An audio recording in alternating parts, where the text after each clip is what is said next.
Oke bang. Kenapa di sini terlihat masyarakatnya seperti tampak tidak memiliki rute atau peta atau Google Map? Ini akan kemana, ini akan kemana, dia akan ke sini, kemudian dia akan ke sini. Nah, apakah selama ini tidak ada orang-orang yang memberi akses suara, menyuarakan ketidakadilan atau menyuarakan tentang hak mereka? Apakah mereka juga kehilangan orang-orang yang memberikan pantikan terhadap skill dan ability-nya? Aku kira juga tidak sepenuhnya. Orang-orang tidak memberikan rute itu, tidak memberikan jalan, tidak memberikan satu pemahaman, kesadaran atau paradigma alternatif terhadap ruang itu.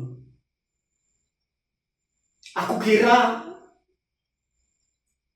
bukan soal kurangnya, tetapi barangkali bagaimana rute ini atau orang-orang yang memberikan rute ini kemudian saling terintegrasi. Seperti meja ini, dia terintegrasi. Atau dia memberikan satu pola dramaturgi yang jelas gitu. Dramaturgi sosialnya dengan cara apa? Apa kalau mau dipahami dramaturgi itu sistem operasi yang diterapkan oleh masyarakat Mambramo-Raya. Aku kira juga tidak sepenuhnya orang-orang yang ada di sana kemudian tidak mendapatkan pengetahuan rute itu, tetapi integrasinya barangkali. Saya datang merepresentasi dari Border Crossing Space Burne.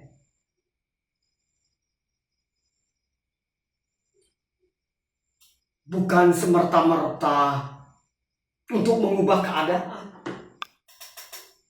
Tentu saja kami datang untuk mendengar, untuk berdialog, untuk berbagi satu pandangan paradigma yang berbeda ketika melihat ketidakadilan sosial sangat terjadi, sama halnya dengan yang terjadi di Bangkalan. Tetapi di sini aku melihatnya rute-rute ini lebih terpecah sekalipun Mambramo-Raya dipandang sebagai tanah merah biru, di mana yang beredar atau yang laku hanya uang 100.000 dan uang 50.000. Tapi untuk siapa? Apakah peredaran merah biru itu diserap oleh pribumi? Tetapi hebatnya, mereka tidak merasa bahwa pribumi dan pendatang kemudian membuat satu kesenjangan yang tentara.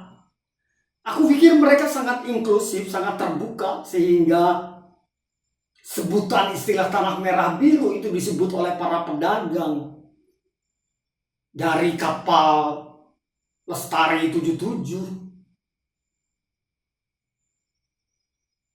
Sebutan orang-orang yang merantau dari Jayapura atau dari Sulawesi atau dari Jawa dan dari Madura sendiri. Mereka sangat menerima, sebegitu inklusifnya, padahal dengan sendirinya mereka juga berada dalam keterhimpitan. Mereka juga cuma bisa hidup dengan jeripayahnya sendiri. Sama halnya dengan kami juga di tanah Jawa. Artinya kita memiliki satu penderitaan yang sama. Nah, kami datang merepresentasi peta ini untuk di-share, dibagi lewat hal-hal yang melekat dengan tubuhnya, lewat realitas sehari-hari yang dilihat, yang direkam dari ingatannya, dari biografisnya, atau menggunakan dramaturgi biografis, sistem operasi yang digerakkan oleh pengalaman, perasaan, dan penderitaan dari dalam tubuhnya. Sekiranya kalau terjadi seperti ini, apa yang mesti kita lakukan? Nah, peta ini yang hendak kita susun dari cara-cara performa lokakarya yang saya lakukan, atau saya sedang melakukan satu residen bermukim.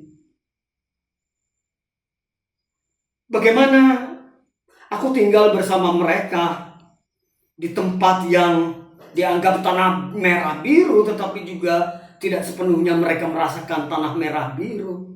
Karena masih kemiskinan juga merajalela di pusat kota pun seperti Burmeso atau di Kasunaweja juga. Penderitaan dan kesejahteraan juga masih menjadi isu yang krusial. Barangkali inklusivitas yang sangat terbuka itu membuat menjadi nina bobo bagi mereka, sehingga peta itu, peta yang mungkin barangkali sudah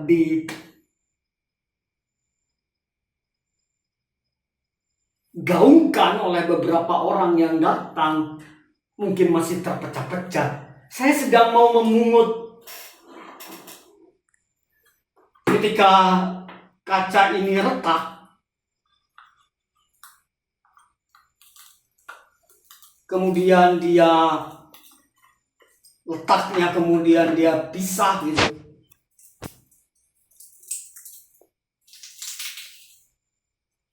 Kemudian dia menjauh gitu, terpecah-pecah gitu.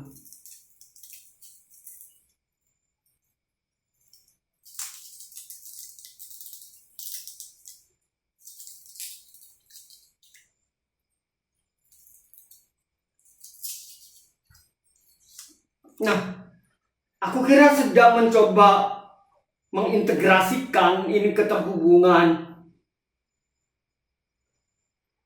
Kalau ini terpecah gitu, layaknya sebuah komunitas budaya, taruhlah, atau sebuah komunitas, kalau mau dipahami sebuah gerakan sosial, gerakan kebudayaan yang memang jarang sekali ditemukan. Barangkali komunitas ini dari masyarakat yang terpecah-pecah ini, saya berniat untuk berbagi, kemudian bisa juga datang berkeliling dari rumah, dari tempat ke tempat, dari sini ke sini, berkunjung dari ruang ke ruang, kemudian mungkin juga bisa menciptakan satu komunitas sebagai pemantik rute ini untuk menyuarakan, untuk menyoroti, untuk menggerakkan, melakukan satu gerakan berdaya dan kesetaraan untuk melawan ketidakadilan yang dirasakan selama ini. Barangkali mereka juga menyadari inklusif itu juga tidak sepenuhnya kemudian keberserahan diri kepada yang di luar jangkauan tubuhnya. Kemudian inklusif itu kemudian perlu dimaknai ulang sebegitu pentingnya inklusivitas itu kemudian didudukan seperti apa gitu ke depannya.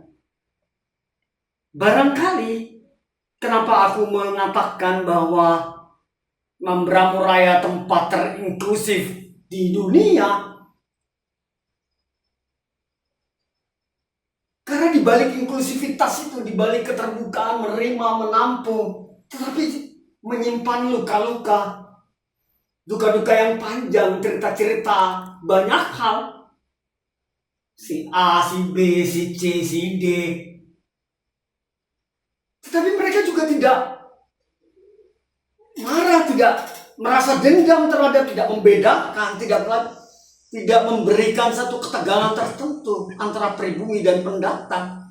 Nah, aku kira itu yang perlu aku pelajari, maka aku datang sedang mencoba untuk menggabungkan individu-individu ini untuk membuat satu komunitas tertentu, satu gerakan menuju keadilan, kemakmuran, dan kesejahteraan bersama.